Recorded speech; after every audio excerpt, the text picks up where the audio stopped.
नमस्कार दोस्तों। आज से 2 दिन पहले पवन सिंह यानी पवन भैया का एक इंटरव्यू आया टीवी 9 चैनल पे, जो कि आप सभी लोग देखे ही होंगे और देख चुके होंगे।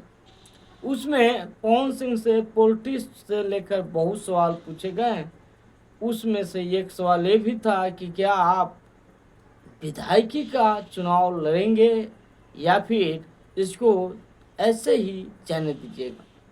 तो पवन सिंह का इस पे कुछ इस प्रकार का जवाब आया कि जब पैर आगे चल चुका है तो पीछे नहीं जाने वाला है। तो पवन भैया, मेरा भी एक सलाह है कि देख लीजिएगा पैरवा के आगे कुछ आगी होगी ना हो, कुआं हुआ ना हो, कहीं गिर न जाइएगा। इसलिए बताना सही है। आप जिस पार्टी से, आपको मैं ये नहीं कर रहा हूँ कि आप चुनाव ना लड़िए, बिल्कुल लड़िए, आपका इच्छा है आप लड़िए। और आप इतना स्वच्छ आदमी हैं, शुद्ध हैं कि आपको आपके दर्शक लोग जितना प्यार करते हैं उतना यदि सभी लोग वोट दे दें तो आप ऑटोमेटिक विधायकी का चुनाव जीत जाएंगे।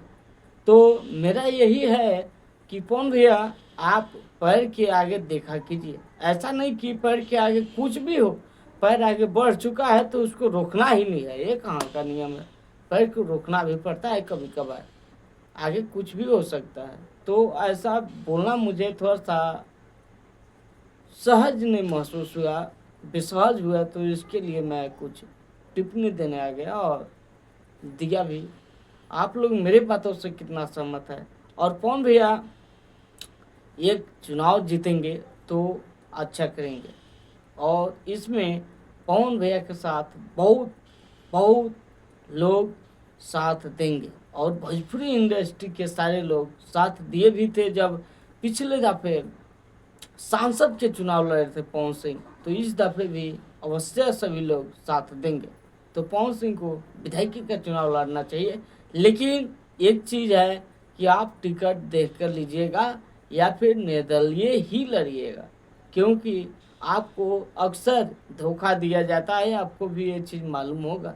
तो आप पार्टी ही देखिएगा कि आपके लायक कौन पार्टी है, आप जिस मुद्दा पे काम करना चाहते हैं उसके प्रति कौन आपके साथ खड़ा हो सकता है, आप ये जरूर देखिएगा। ऐसे आप लोग देख रहे थे भोजपुरी मस्ती न्यूज, और पवन भैया के साथ आप लोग कितना एक्टिव हैं और कितना पवन भैया के चुनाव के लिए एक्टिव हैं, ये आप लोग जरूर बोल सकते हैं। ऐसे आप लोग देख रहे थे भोजपुरी मस्ती न्यूज।